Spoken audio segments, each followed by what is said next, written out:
Ah ouais, on reconnaît, hein. Le masque, là. Sans le masque, ouais. À la belle époque. Ouais. Ainsi, ce périple aura commencé par une étape gourmande de France Passion.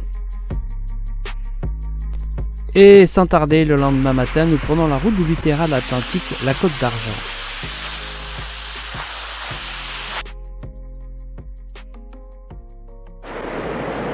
Plage de Carcan.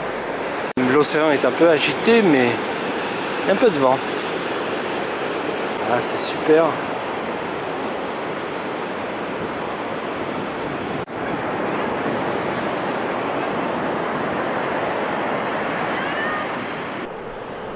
Et dès notre arrivée, nous sommes surpris par la violence des vagues et déjà sur les plages, des effets du ravinement. Et par exemple ici, des sortes de blocs noirs qui semblent sortir de dessous la dune. La dune semble d'ailleurs être bien érodée. On protège avec des barrières, mais ça n'a pas l'air suffisant. Alors, est-ce que l'appareil photo va survivre? Il est venu, l'eau avec tout cela. J'ai vu. Et l'appareil a survécu. Alors oui, l'appareil a survécu, mais c'est pas le cas de cette côte qui est en situation de destruction. C'est cette histoire que nous allons vous raconter. Et n'oubliez pas, pour nous soutenir, de vous abonner à notre chaîne, de mettre des likes et des commentaires. Mais avant d'aborder ce sujet, on va quand même vous présenter quelques bons moments passés sur cette Côte d'Argent.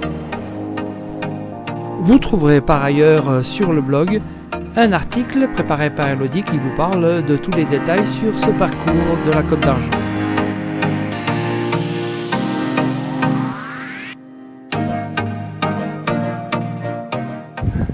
Alors ça là, c'est le lac Dourtin. Dourtin-Carcan, normalement. Il fait du soleil et il fait chaud aujourd'hui. Et ben, c'est notre deuxième jour au bord du lac Dourtin. Et ben, la météo s'est pas du tout améliorée. Alors, on va faire notre première rando avec notre nouveau guide, le guide Chamina de l'Atlantique. Mais on va tricher parce qu'il fait un temps trop pourri. On va le faire court. Oui, on va le faire court. Allez, ciao.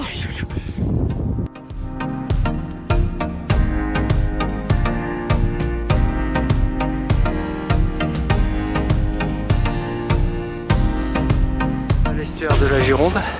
En face, ça doit être Royan. On y sera peut-être dans plusieurs jours. C'est pas tout de suite, mais on y sera. On est à la pointe de la Jetée, juste après le port. Mais le coin est vraiment sympa. C'est vraiment une ambiance de bout du monde, avec une super plage et le passage des bateaux dans cet estuaire. Et voilà Elodie. Du road trip. Ouais. Ah, c'est le bout du monde de cette partie du road trip.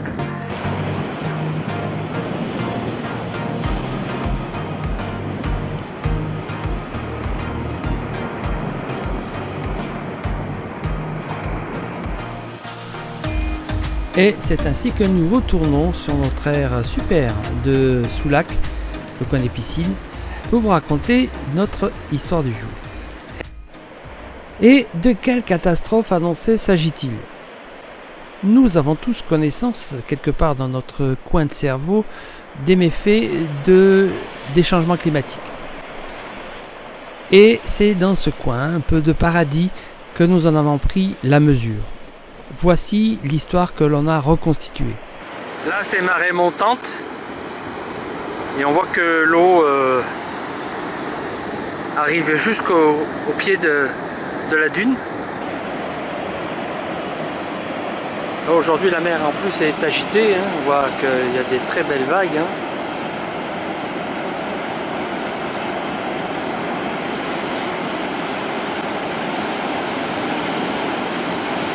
Un travail d'érosion. Et la dune qui s'écroule ici. Elle descend régulièrement, tout doucement.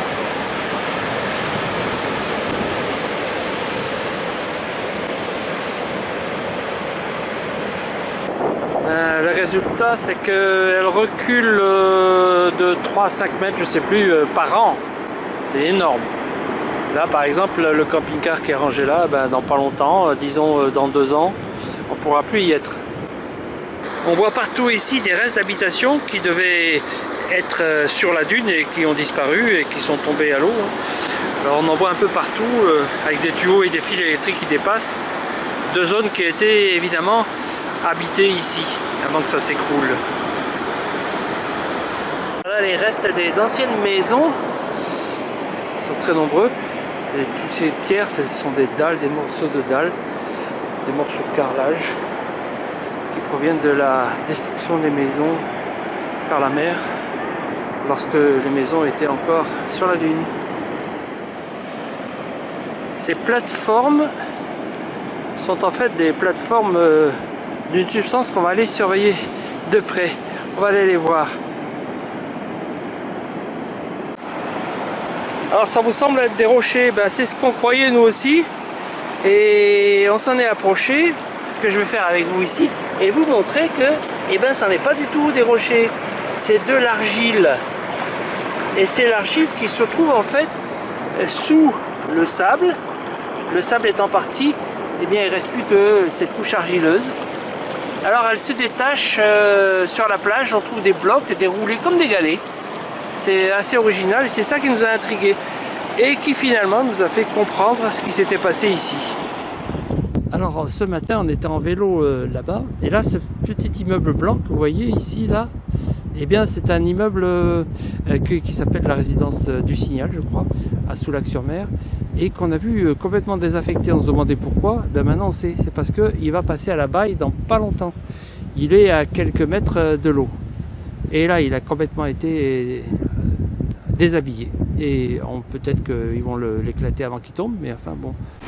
Aujourd'hui, on tente de sauvegarder le littoral. Voici un exemple sur l'Amélie, qui est un petit village au sud de Soulac. Et voilà l'état de la dune dans le village, telle qu'elle a été protégée par les cailloux que vous venez de voir. Et voilà ce que c'est devenu avec le temps. Il y a bien une digue qui a été installée ici et qui a protégé cette partie-là, mais regardez toute la partie qui a disparu. On peut imaginer ce que c'est par la suite. C'est-à-dire qu'il y a au moins ici 50 mètres de dune qui a disparu. Les maisons qui sont là, elles sont en danger. Et celle-là aussi. Bon, on a pu protéger quand même le village ici, mais pas la partie littorale qui va à Soulac-sur-Mer. Et c'est sur cette note d'espoir que l'on quitte ce secteur pour aller maintenant dans l'estuaire de la Gironde. On va y rencontrer évidemment des carlets et c'est un peu l'histoire que l'on va vous raconter dans le prochain épisode #2. Nous sommes encore à Soulac-sur-Mer et avant de terminer ce premier voyage, cette première étape, et avant de vous donner rendez-vous déjà au suivant numéro 2, si vous avez une lecture à faire sur ce secteur, c'est ce livre-là. Alors c'est un livre qui s'appelle La valse des mouettes. Ça se passe dans le phare qu'elle a, le phare de Cordouan, qui se trouve juste en face de Soulac. Alors c'est intéressant parce que à travers cette histoire, on connaît l'histoire de la région et d'entre les deux guerres et après la guerre. Je vous dis à bientôt.